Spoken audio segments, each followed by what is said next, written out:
随着美国人强调重返亚太战略，亚太地区已然成为新的热点地区。不过，美国人想强行介入亚太局势也不是那么容易的，势必会把中国与俄罗斯这两个大国牵扯其中。面对美国在亚太提出的挑战，中俄方面又该如何应对呢？据媒体报道，12月22号的时候，中国出动4架轰 6K 轰炸机从东海出发，飞抵日本海进行巡航活动。同日，俄罗斯空军也出动2架图95MS 轰炸机飞往日本海。经过中俄官方确认，中俄两国军机此次出动是进行联合空中巡逻。在中国的轰 6K 与俄罗斯的图95会合后，双方组成联合航空小组，在日本和东海水域进行了空中巡逻。随后，俄罗斯国防部强调说，此次中俄联合巡逻是执行2020年军事合作计划规定的一部分，并非针对第三国。值得注意的是，这是亚太地区2个拥有战略轰炸机的军事大国进行的第2次联合空中巡逻。第一次是在去年的7月23号，当时俄罗斯出动2架图95轰炸机与1架 A50 预警机巡视日本海。随后，中国2架轰 6K 轰炸机穿过对马海峡与俄罗斯军机会合，在中俄第一次联合空军巡逻的时候就引起了轰动。当时日韩方面反应过激，因为俄轰炸机在与中国军机会合前还一度闯入日韩争议的岛屿上空，韩空军紧急起飞了 F-15战斗机进行拦截，日本也紧急出动战机追随。不过事后美国方面却仅仅表示，避免将来发生类似事件，与韩国就此局势接商是必要的，相当于打了个官腔，并没有想掺和其中。不过连续2年中俄都派出轰炸机进行联合巡演，这在以往都是没有的，这又释放出什么样的信号呢？在苏联时代，苏军派遣战略轰炸机在中立海域的巡航是每年的惯例，而在苏联解体后，这项活动一度停止。2007年，俄总统普京恢复了每年派战略轰炸机例行巡航，从日本海到阿拉斯加，从地中海到大西洋，都是俄军机经常光顾的区域。去年，中国首次派轰炸机与俄军舰一同巡航，而今年也没有落下，是否说明今后中俄军机联合巡逻也将成为惯例呢？我们在俄罗斯论坛上也发现了俄国人对此一些有意思的看法。有俄网友认为此举就是在向美国表明中俄的态度，还有俄罗斯网友甚至指出，中俄的联合巡逻是建立军事同盟的重要一步。这样的看法也正好契合了普京在10月份的时候面对此类话题表示，这是可以想象得到的发展方向，也给了外界遐想。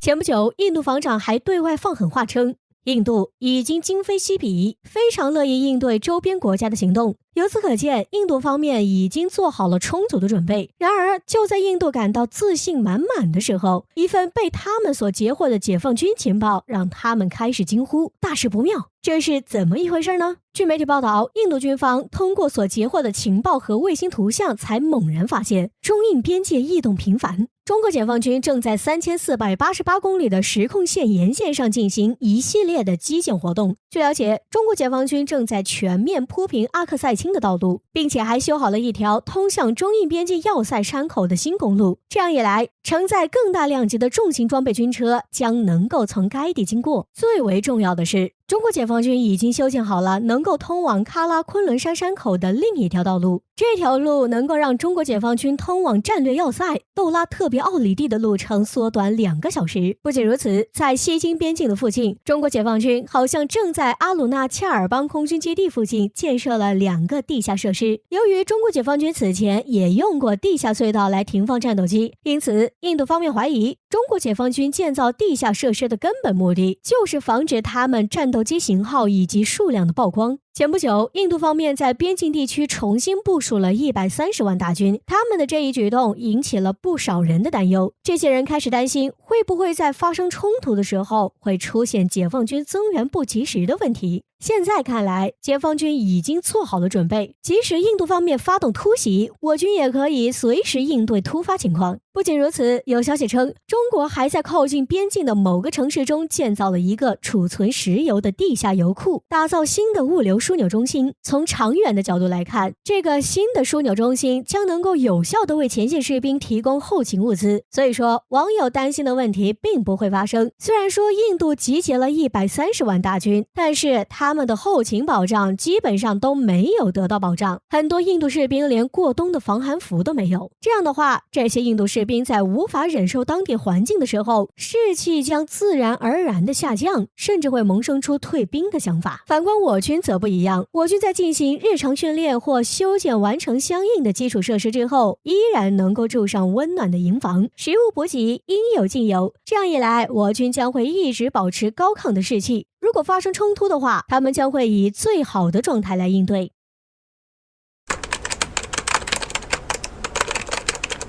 近一段时间，中印的局势似乎变得更加紧张。前不久有消息称，印度方面已经在边境重新部署了130万大军。不仅如此，印度国防部长还向外界放出了印度已经今非昔比，非常乐意应对周边国家的行动的狠话。然而，就在印度国防部长放出狠话没多久后，印度军方就发生了一起4死1伤的惨剧。据印度媒体报道，一辆印度军车在中印边境附近坠入峡谷。据了解，这次事故的发生地位于乃堆拉山口约27.4公里。当时，该辆军车在行驶的过程中，从有积雪覆盖的路面上滑出并跌落在山谷里。这次事故导致该军车被摔成了铁饼。最为严重的是，车上的3名印度士兵和1名军人的儿子当场死亡，1名士兵身受重伤。然而，这已经不是印度士兵第一次翻车了。此前有媒体报道，在印度的拉贾斯坦邦的从比卡内尔到斋普尔的一段高速公路上，一辆载有多人的军车在行驶过程中出现了爆胎事故。爆胎导致该车辆不慎翻车，2名车上的印度军官在送往医院后，经过抢救无效死亡。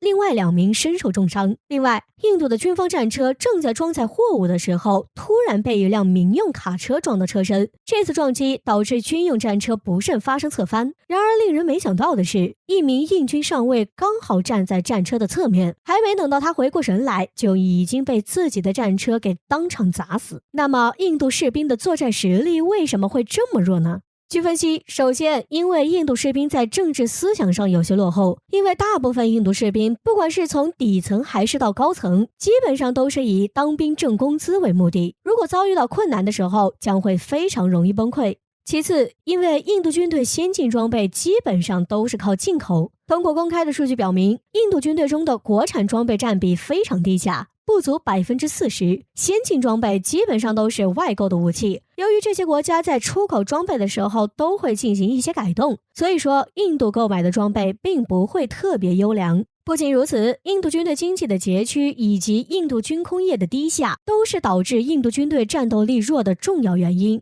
因此，印度士兵的战斗力才会如此低下。不得不说，印度方面的确太过自信，这样的军队怎么可能拥有进行双线作战的能力呢？